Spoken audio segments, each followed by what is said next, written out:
Okay, y'all. Good morning, good morning. It's Monday morning, man. Solo. You know, y'all know, story of my life, man. It's been like that, well, on and off the whole time I've freaking been out here. So, anyway, yeah, so I didn't do a video. I did a video yesterday, but I just didn't edit it, man. I didn't feel like it. So, you know, I did a couple of properties, about what? Probably about $400, $350 worth yesterday, just enough to kind of make it a little bit smoother this week, you know. Yeah, so that way, man. That's all I can say, man. I just keep moving that way. Today I have about the same amount of work as I did yesterday, and what I've been doing is I just been steady, right? Not killing myself, because there ain't no point in doing that. But then I'll get to a point where I won't want to do anything. I know me and my body and everything, and yeah. So this week it's going to be a pretty steady week, right? And I'm going to try to pull some stuff from that I did last week, and I'm going to try to, you know, spread it around a little bit so it's not so much in one week. The drought has everything. Well, we're not getting regular rain in any way. The last rain we had was that storm, and that's been over a week ago. Hell, yeah, over a week. So, but everything is, you know, dying down. Some of the leaves are starting to fall, and y'all know that I don't do big leaf cleanups and stuff. I mean, I do if people call me, but if people don't call me for them or whatever, I don't even advertise for any of that stuff, man. Because I want to go straight from mowing to skid steer work. I don't want to be in the middle with the leaf cleanups. Not when I got a skid steer sitting here. So I got some new equipment coming. I went on and so basically this is the way I'm looking at things, y'all. So if y'all remember, and everything is predicated on history and the moves that I made behind the scenes to get to today, right, from April. And some of the moves that I made, a conscious effort, a conscious decision. You know, I sold my Kia to that Toby guy. And so basically what I'm going to do is I'm going to take that Kia money, because I didn't spend it. It's the same, you know, it's just sitting in a bank account. So I'm going to take that Kia money, and I'm going to throw about, probably throw about, I don't know, maybe throw $500 or $600 with it. I'll have to see, I'm not sure. And I'm going to get the stump grinder, man. I'm going to get the quick attach stump grinder. I'll put a picture of it up here, and we're gonna go from there. I got a call into the salesman. I've emailed him and told him let's do it, and he's gonna when he gets to the office, he'll call me, and then we'll do all the stuff. So what I'm gonna do is I'm gonna basically put down, like I mentioned yesterday, I made a video yesterday, but I don't know if I'm gonna have time to edit it. So basically what I'm gonna do is I'm gonna put like 2,500 down, 2,800 down, whatever, you know. Let me just see what my options are. It's 24 months, no interest. So I'll have 24 months to pay off, what? $6,000, right? And I'm getting the one with the green teeth. I like the green teeth because, well, they're widely available to buy, and they're not, and you can turn them 3 times. And I'll show y'all. I know a pretty good bit about stump grinders. I had one, and that was really before I started doing the YouTube channel. And I didn't have no big one or nothing, but it was a Rayco stump grinder, and it was a commercial stump grinder, and you walk beside it and everything. It was pretty nice at the time. I want to say I paid about $8,000 for it, about the same as I'm going to be paying for this stump grinder. But this stump grinder is 3 times as powerful. and I don't have to stand there. See, with the Rayco stump grinder, I couldn't make enough money with it, and it makes sense for me. Because I was seeing that, and maybe my business just wasn't in a good place, because I was seeing that I was able to go out and cut grass and make more money cutting grass than I was grinding stumps. And then after I bought the T190, the stump grinder became obsolete. Any stump that I'd be willing to take on with my stump grinder, and I got some pictures of me with the stump grinder, any stumps that I'd be willing to take on with the stump grinder, I could dig out with a skid steer. So that made it where the stump grinder, I could dig it out faster. And then you can do more stuff. With the stump grinder, that's a one trick pony. You go into the job and that's all you can do. See, with skid steer and the stump grinder attachment, I can do everything the skid steer can do, and that's a pretty good. That's a whole lot of stuff. So it's just gonna be another piece of equipment added to the arsenal.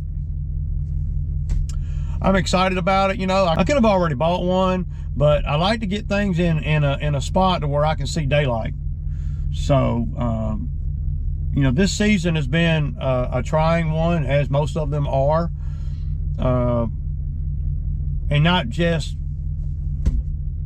labor and stuff, just the whole drought and, you know, I don't know, man. Labor's a close second. Labor's first and then the drought's second. But I'm trying to, as I'm getting older, right, I'm 55 years old. I've been doing this since I was about 37, 36. Well, I didn't get in business until I was, 2008, however old I was then. That's when I realized, okay, I can make a living at this, and I'm going to start cutting grass for a living.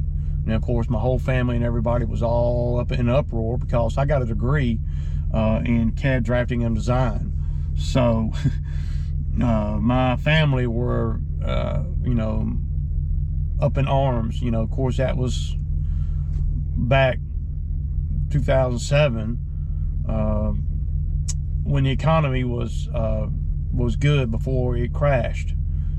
And then after it crashed, you know, my family was and me, you know, I was wondering how I was even going to pay my bills, and I fell into this kind of work because, well, I'm a country boy, and cutting grass is, you know, second nature. I thought that since I cut Pawpaw's grass, that I could cut all the yards, and that I could, you know.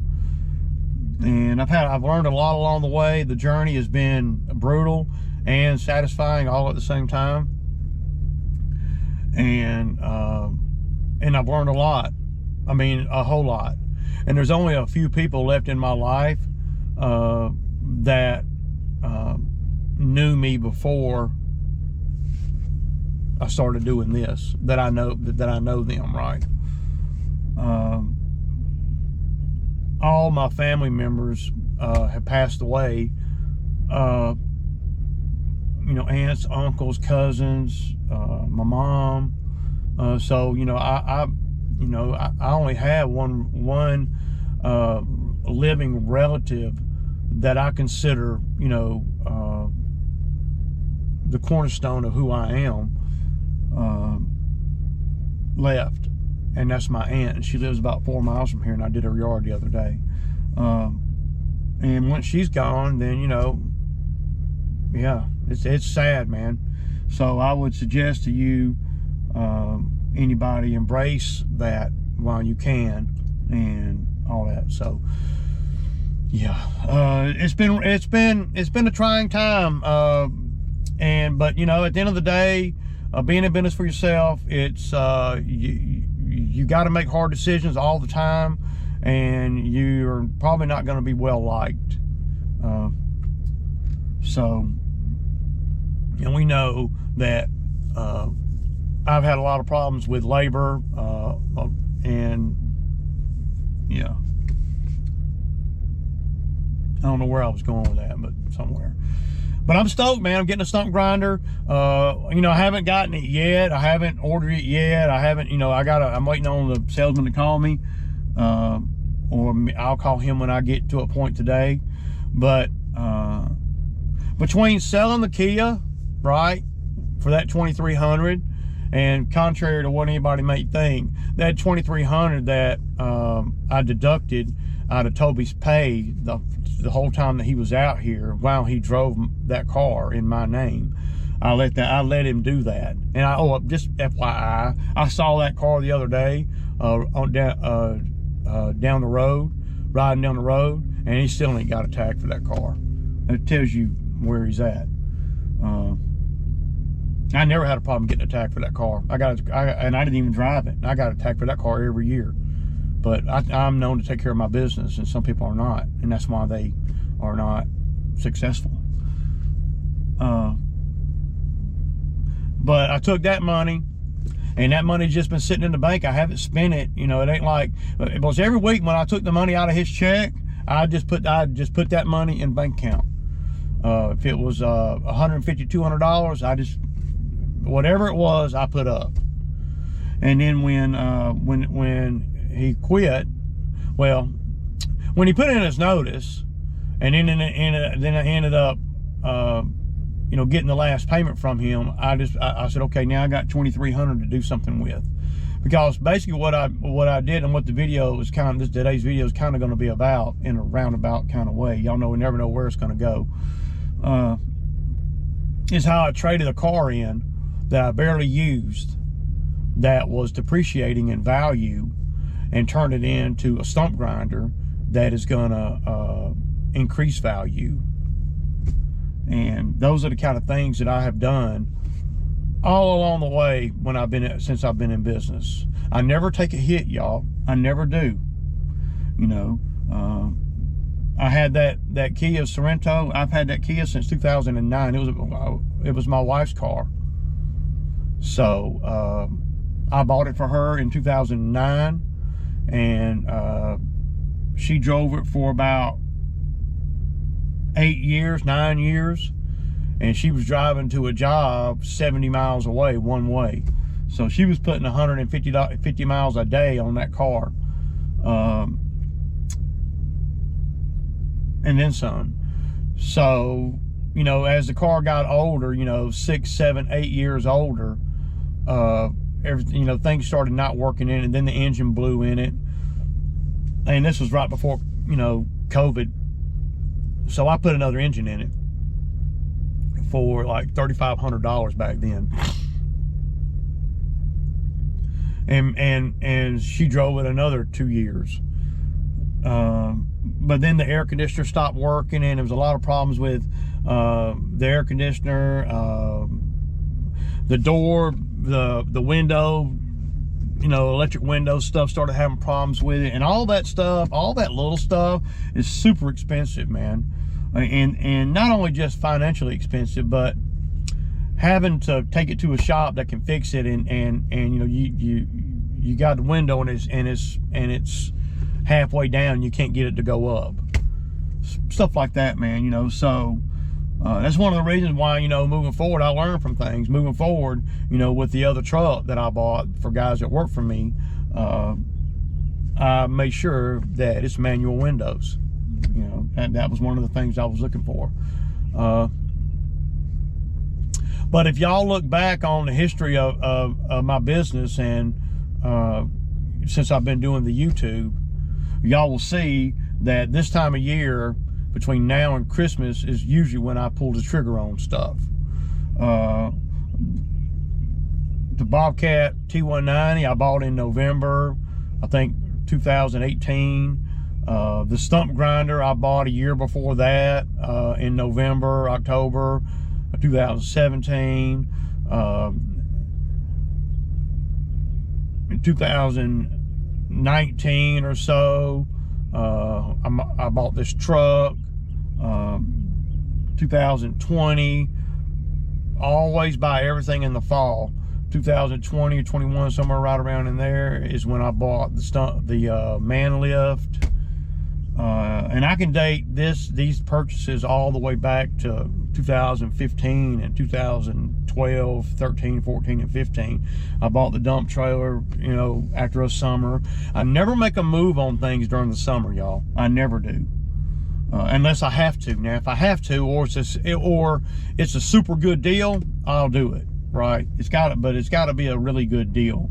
I never, because I'm trying to stack my money, and if you steady or pulling from it, and you can't really stack it like you want to.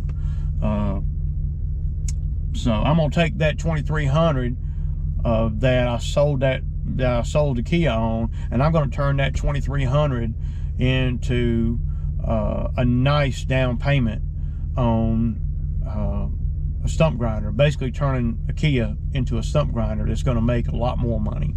So the money above the 2,500 that I'll put down on the stump grinder, the money above that, which is about $6,000, I'll be able to make that with the stump grinder in probably less than a year. So that's the thinking, you know. It's always the thinking out here, always. Personal and business, personal, it doesn't matter. It's all the same, man. You know, last year I bought the Kubota, you know, and then I made a few dollars with the Kubota, and then right after the new year, which would be on this year's taxes, I bought that other truck. And then I did, you know, I had to do all the stuff to that other truck. Somehow, some way, I managed to keep things going. And, yeah. Well, Ray, that's easy to do. You don't even pay taxes. But I do pay taxes every year. So, that's why the government don't come after me. That's why they're not trying to audit me, because I pay everything I'm supposed to pay. I even pay for a business license, y'all. Check that shit out. But and I've always paid taxes. The narrative that I don't pay taxes is ridiculous. You're not in business as long as I am and make the kind of money that I've made out here and not pay taxes. Now, true enough, I will buy equipment so I can lessen my tax burden and increase my margins on the business. But I'm always I buy things that are that make me more money. So we can, you know, I'll write off this stump grinder, of course, right? And whatever else the accountant says I can do. Plus what I've always done, and I got a whole stack of stupid receipts right here that I've kept from everything that I've bought for the business and the running of the business. Everything but except for between what is in the glove box. I got a whole stack of receipts in the glove box here, and I got a whole nother stack in my office. So I keep up with everything. So the narrative that I don't keep up with nothing and I'm just, you know, out here, it's ridiculous. That's ridiculous, man. I mean, I know there's a lot of haters that are always coming, you ain't paying taxes, you ain't doing this, you ain't doing that. I do it every year, dude. So quit hating, man. That's all I can say. It would be pretty cool though to get done today and to run that truck and trailer on down to the dump and get rid of that, get the dump trailer empty, get that taken care of. What else I got?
the HOA today. But it needs it too.